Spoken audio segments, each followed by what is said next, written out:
Merhabalar efendim, hepiniz hoş geldiniz. Öncelikle çok teşekkür ederek başlamak istiyorum her zaman olduğu gibi desteklerinizden, katkılarınızdan dolayı. Efendim bugün sizlerle kadına karşı şiddet konusundan bahsedeceğiz. Şimdi genelde bu zaman zarfı içerisinde kadına karşı şiddet konusundan bahsedeceğimi belirtmiştim. Özellikle bu konuya çok detaylı değineceğimden bahsetmiştim. Bugün de biraz bu konunun temeline, yani kadın erkek arasındaki diyalog sorununa değinelim istiyoruz. Yani konuyu en temelden, en tabandan ele alalım istiyoruz. Çünkü insanlar arasında ciddi bir iletişimsizliğin olduğunu fark ettim. Yani bir iletişim problemimiz var. Birbirimizle konuşamıyoruz dahi. Bırakın iletişim kurmayı, konuşmayı dahi birbirimizle unuttuğumuz bir noktaya geldik. Dolayısıyla da böyle bir durumda kadın erkek arasında da çok iyi bir diyaloğun oluşmasını bekleyemeyiz. Zaten geçmişten gelen travmalarımız var. Dolayısıyla da aslında biz temelde önce bu diyaloğa, bu iletişimsizlik sorununa biraz değinelim. Burada da efendim eğitim devreye giriyor. Eğitimden bahsedeceğimizi söylemiştik her fırsatta ve söylemeye devam ediyoruz. Eğitim de çok yönlüdür aslında. Her yönüyle ele almamız gerekiyor. Kadını ve erkeği de aynı anda eğitmemiz gerekiyor. Kadın ve erkeğin eğitimi ailede huzur getirir efendim ve eğitim konusuyla ve iletişim konusuyla başlayalım istiyorum. İnsanlığın varoluşundan bugüne kimisi buna Allah diyor ki keza ben de Allah diyorum. Kimisi Tanrı diyor, kimisi işte yaratılış diyor, doğa olayı diyor. Adına ne derseniz deyin. Değişmeyecektir bu gerçek. Kadın erkek ilişkisi geçmişten bugüne var ola gelmiş bir durumdur. Bundan sonra da insanlık tarihi var olduğu müddetçe ve insanlık var olduğu müddetçe var olmaya da devam edecek kadın erkek ilişkisi. Geçmişte farklı formatlarla karşımıza çıkmış olsa da, bugün farklı formatlarda karşımıza çıkmış olsa da, dair gelecekte farklı formatlarda karşımıza çıkacak olsa da bu ilişki biçimi var olmaya devam edecek. Bizim konuyu varoluş temelinde değerlendirmemiz lazım. Yaratılış ve fıtrat temelinde değerlendirmemiz lazım. Ve burada da kadınla erkeğin düşünce tarzı birbirinden çok farklı. Bunu bilmek zorundayız. Yani bu farkı bilmek zorundayız.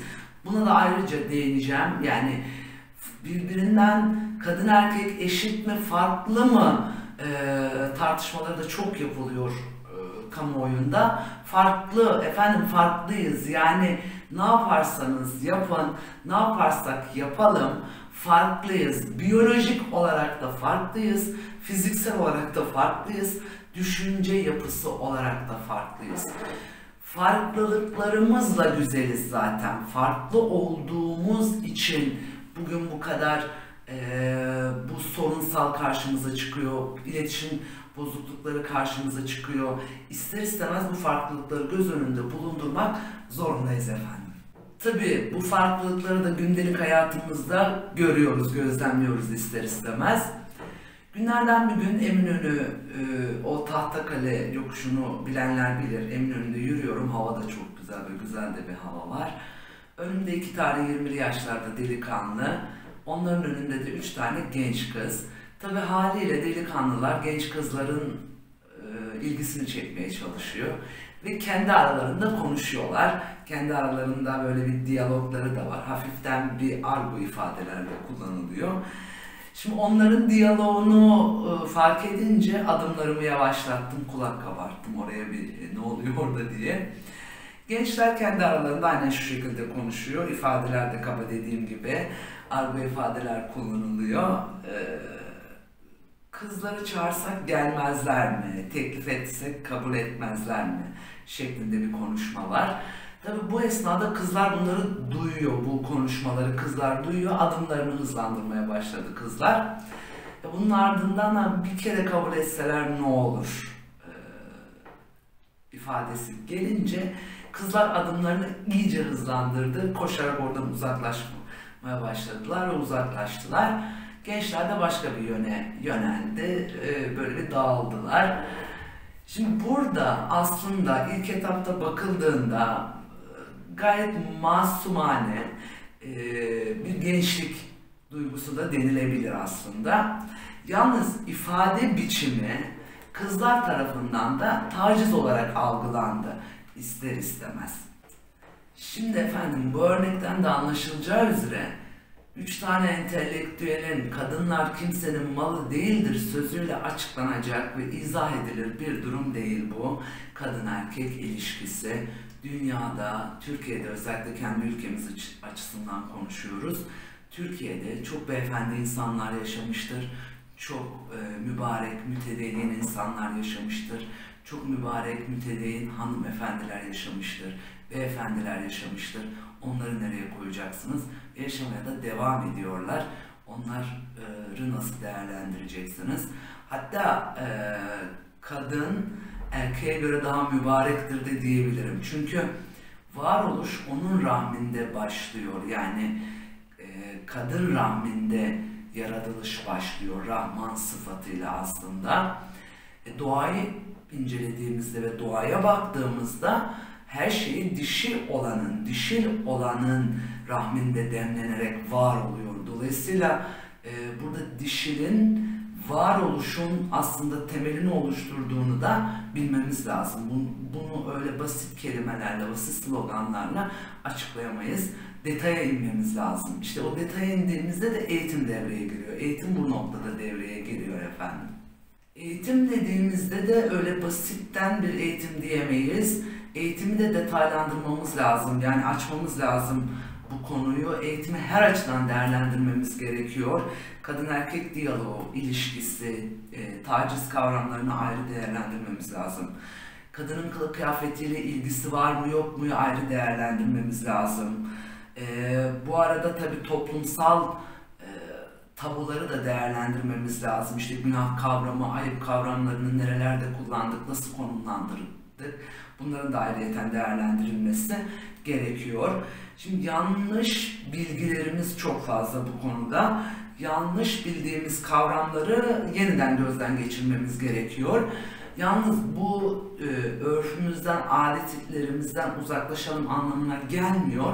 Orta yolu, buna da değineceğiz. Orta yolu gelenek ve göreneklerimizi bu noktada devam ettirmemiz gerekiyor.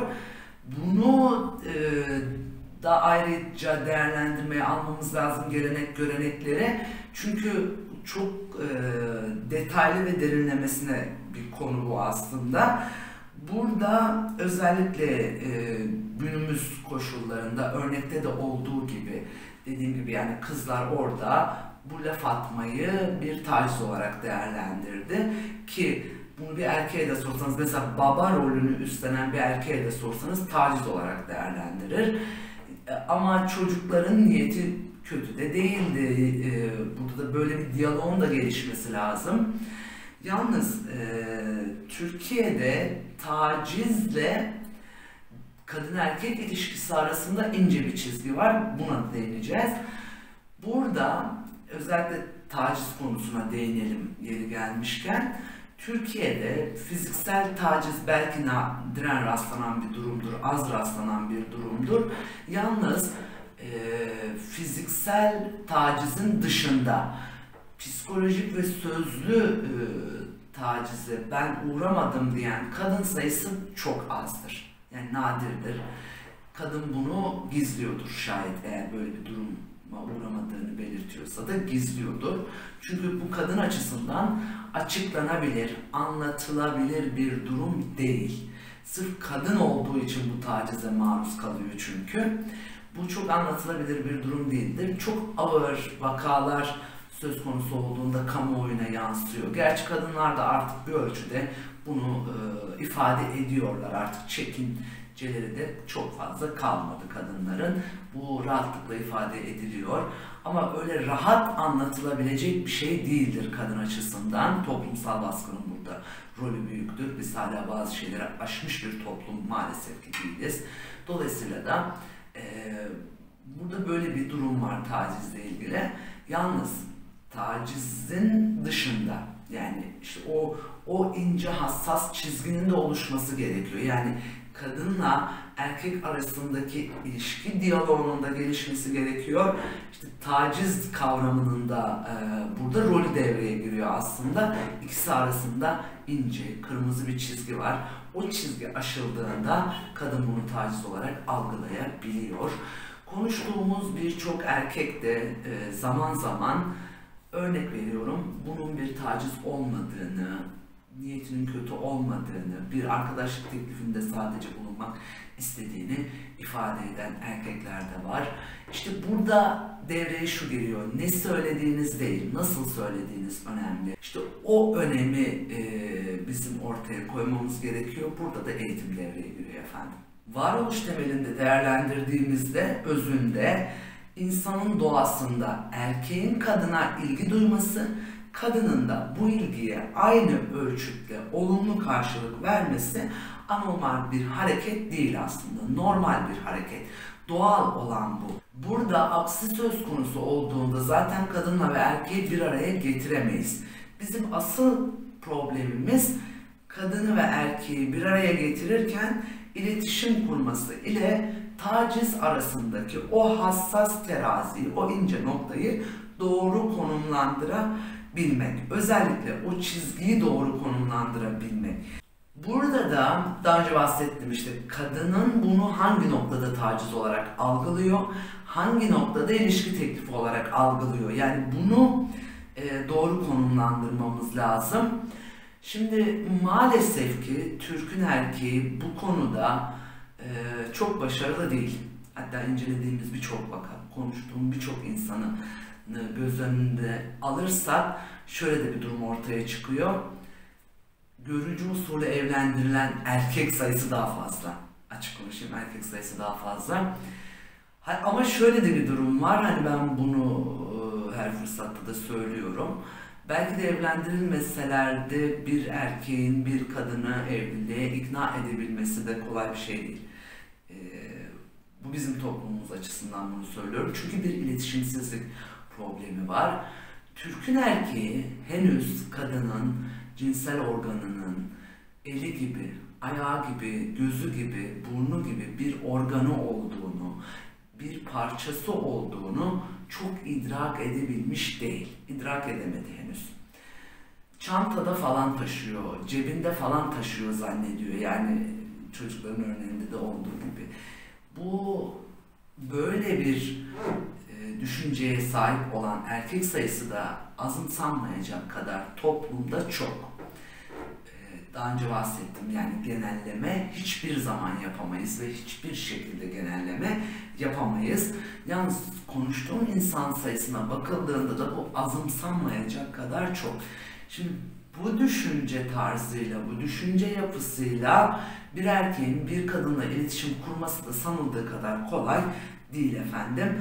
İşte bu adama kadın haklarını anlatmak, hikaye anlatmak gibi bir şey. Boşa kürek çekmek. Adam daha kadının kim olduğunu bilmiyor ki kadın haklarını bilsin. Kadını bilmiyor, hakkını bilsin. Böyle bir durum söz konusu. Eğitimde burada devreye giriyor işte efendim. Eğitimin devreye girmesi gereken noktalardan bir tanesi de bu. Yani kadına erkeğin kim olduğunu, erkeğe de kadının aslında kim olduğunu anlatmamız lazım. Sosyal hayattan bir örnek efendim. Bugün böyle örneklerle çıktık karşınıza. Hadımköy'de kadın iç giyim fuarına katılmıştım. Tesadüf etmiştim. Böyle bir katıldığım önemli fuarlardan biriydi. Tabii ki kadın iç giyim ürünlerini mankenler, hanım mankenler teşhir ediyor. Onların sunumuyla gerçekleşiyor. İşte defileler yapılıyor. Tabii firma sahipleri, çalışanlar, erkek personelin de olduğu bir ortam. Orada erkeklerin çok da mankenlere bakmadığını, kadınlara çok bakmadığını, hatta hiç ilgilenmediğini fark ettim. Dikkatimi çekmişti, böyle şeylere dikkat ederim genelde. Bu eğitimdir mesela. Yani bu bir eğitimdir. Kastettiğim eğitim bu. Yani oradaki o bakış açısı, oradaki o terbiye, bu eğitimdir. Yine sosyal hayattan bir örnek efendim. Şimdi şöyle bir durum var. Dikkat ettiyseniz, ben çok dikkat ederim böyle şeylere. Bir erkek bir kadınla konuşamıyor. çok fazla sosyal hayat içerisinde konuşamıyor. Hatta gözünün içine bakarak konuşan erkek sayısı da çok fazla. Şayet özel bir eğitim almadıysa. Özel eğitimden kastımız bankacılar, sigortacılar, pazarlamacılar ki bunlar özel eğitim alırlar. Size bir ürün satmak için gözünüzün içine bakarak konuşurlar ve bunun ikna edebilirliğinin yüksek olduğunu bilirler. Şimdi burada dikkat ettiyseniz çok bakan yoktur. Kadının gözüne bakarak konuşan erkek sayısı azdır. Nedeni genelde gözler işte başka taraflarla meşguldür. Başka alanlara bakar. Yani kadının başka taraflarına bakar. Bu benim dikkatimi çeken bir şeydir. İşte bu nokta önemlidir. Yani bu şu anlama gelir. Bir erkeğin bir kadınla konuşabilme yetisi çok fazla toplumumuzda gelişken değil maalesef. Bu da işte geçmişten gelen bir handikapıdır toplumun. Yani sorun ne kadındadır aslında ne de erkektedir. Yeri gelmişken işte o tüyoyu da verelim erkek izleyicilerimize ve değerli dostlarımıza. Kadının gözünün içine bakarak konuşursanız ikna edebilirliğiniz yükselir. Yani onu bir ilişkiye veya bir evliliğe ikna edebilirliğiniz yükselir. Bunu da bir anekdot olarak belirtelim efendim. Toplumda taciz dışında ve tacizle ilgili yanlış bilinen yine durumlar söz konusu. O da kadının kılık kıyafetiyle ilgili yanlış bilinenler ki bunlar yanlış bilindiği için belli odaklar tarafından da slogan olarak çok rahat kullanılabiliyor. İşte mini etek giydi, şort giydi, onu giydi, bunu giydi, şöyle olsaydı, böyle olsaydı gibi. Şimdi burada bir taraf ben istediğimi giyerim diyor. Doğru, isteyen istediğini giyebilir. Yani bunda hiçbir bahis yok. Sorgulamam dahi burayı. Diğer taraf işte onu giydiği için böyle oldu diyor. Şimdi bu onu giydiği için böyle diyen taraf aslında bir yerde de mesuliyetten kaçmak adına bunu söylüyor. Çünkü mağdurun yanında olmak psikolojik olarak çok kolay bir şey değildir. Mağdurun yanında olduğunuzda sorumluluk üstlenmeniz gerekir. Bu toplum o sorumluluğu kaldırabilecek potansiyelde insan sayısı az maalesef toplumumuzda. Yani ben mağdurun yanında olurum. Bundan da hiçbir şekilde çekinmem. Mağdurun yanında olurum. Bunun sorumluluğunu alabilirim. Yalnız her insan mağdurun yanında olamaz. Bu başka bir şey.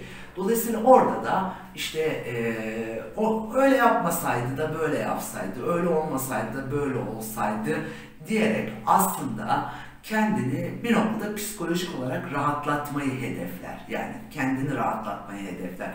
Bir art niyet çok hani kullanılabilecek, toplumsal baskı olarak kullanılabilecek bir ergüman olduğunu düşünmüyorum ben. Bu psikolojik bir rahatlamanın ön ifadeleridir aslında. Dediğim gibi mağdurun yanında olmak çok kolay bir şey değildir efendim. Oradan hemen ya aman bana yerine o da öyle yapmasaydı efendim demeyi tercih eden bir toplumuz maalesef. İşte efendim bu iki görüşü de unutun. Silin kafanızdan. Bu ikisi de artık günümüzde geçerliliği olan düşünce tarzları ve slogan biçimleri değil. Hiçbir şekilde kabul etmiyorum ben bunları. Kadın ne giyerse giysin, nasıl giyerse giysin, isterse istediği kadar kapalı giysin, isterse, bakın abartmıyorum, isterse bir çuvaldan dikilmiş bir fistan giysin, hiç fark etmez. Şayet erkek, hele ki evlilik ve farklı vesilelerle kadını tanımış bir erkekse, o fistanın içerisinde, o mihrabın içerisinde ne olduğunu zaten biliyordur. Kadının davranışı, kılık kıyafeti bunu çok etkileyen bir durum değildir aslında. Kadının kendisi cazibe merkezidir erkek için. Standartları olmayan erkeklerden bahsediyorum. O fistanın içerisinde standartları olan da bilir, ayrı bir konu, ama tacize meyletmeyebilir. Standartları olmayan, yani o konsepte olan kişiler bunu bir araç haline getirebilir. Yani bunu bir taciz olarak değerlendirebilir. Kendince haklı bulduğu nedenleri de var. Yani bunu bu vakalarla konuştuğumuzda kendince haklı bulduğu nedenler de var. İşte burada yine eğitim devreye giriyor. Bakın yine eğitim devreye giriyor.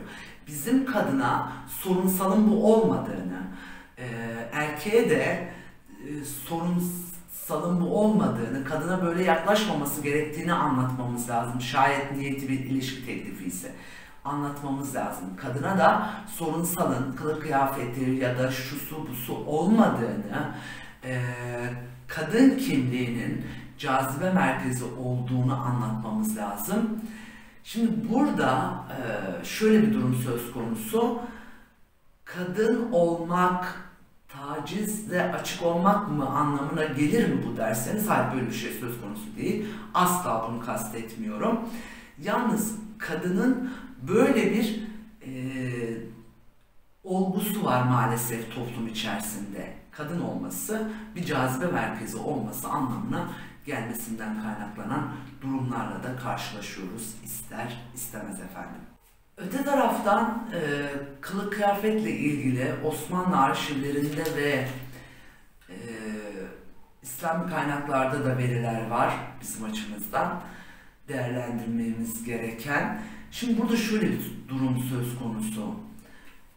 Kimse kılık kıyafetinden dolayı yargılanmıyor, kimse kılık kıyafetinden dolayı tacize uğramıyor. Bunun altını özellikle çiziyorum.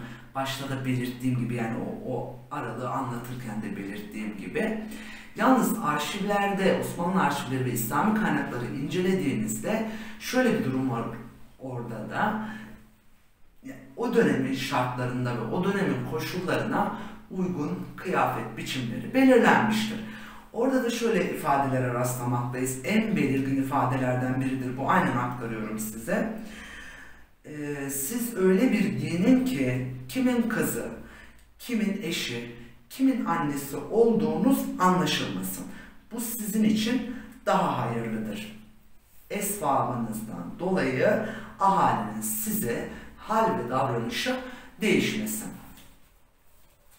Bu durum o günün şartlarına göre değerlendirildiğinde, ya da bugünün şartlarına göre değerlendirildiğinde de çok olumlu bir ifade aslında. Yani burada yanlış diyebileceğimiz, yadırgayacağımız hiçbir durum yok. Neden yok? Geçmişten bugüne ye kürkün ye dünyasındayız. Yani şimdi şık giyimli bir kadına, pahalı takılar takan bir kadına ahalinin davranışıyla daha esvabı, işte fakir diyebileceğimiz, yani bu ifadeyi de çok kullanmak istemiyorum, diyebileceğimiz bir kadına davranışı arasında fark vardır. Bu ayrı bir konu. Bir ikincisi, tacize uğrama olasılığı da artar. Bu doğrudur ya da yanlıştır anlamında kullanmıyorum bu ifadeyi. Taciz yanlıştır. Zaten bunu baştan kabul ettik. Ayrı bir konu. Yalnız şöyle bir durum var orada. Tacize uğrayan kadınlar genelde savunmasız olan kadınlar. Yani da erkeğin gözünde küçültüp bir saldırıya uğramasının mümkün olabileceğini düşündüğü kadınlara genelde nesne olarak seçiliyor. Yani onlar seçiliyor suça meyilli olan kişi tarafından. Dolayısıyla bu önemli bir noktadır. Bizim böyle bir geleneğimiz vardı. Mesela bu geleneği hatırlayabiliriz. Bu da bir eğitimdir. Orta yollu geleneklerden biridir ve bunlar devam ettirilebilir. Başta da söyledim, orta yollu gelenekleri devam ettirmemiz gerekiyor diye. Bugün geldiğimiz noktadaysa Batı'nın yarattığı moda ikonları ile o düşünce tarzı yer değiştirdi ister istemez. En güzel, en marka ben giymeliyim, en zengin benim kıyafetim görünmeli algısıyla bu düşünce yer değiştirdi. Bu doğru bir düşünce değil hanımlar, genç kızlar, bu doğru bir düşünce değil. Yani mutluluğun Aradığınız mutluluk kılık kıyafette değil, zenginlikte değil. İç boşluğunuzda, bunun farkında değilsiniz. Bu da ayrı bir konu. Dolayısıyla da efendim buna da ayrıca değinmiş olduk. Değinmek istedim çünkü bu yanlış bilinenleri bir değerlendirelim istedim. Ben hepinize bu noktada, bu bağlamda ayrı ayrı çok teşekkür ediyorum. Ve kadın erkek ilişkisinde yanlış bilinenlerle devam edeceğim. Eğitimle devam edeceğiz efendim. Aslında her açıdan değerlendireceğiz. Başta da söylediğim gibi. Tekrar teşekkür ediyorum efendim. Hoş kalın, hoşça kalın, esen kalın.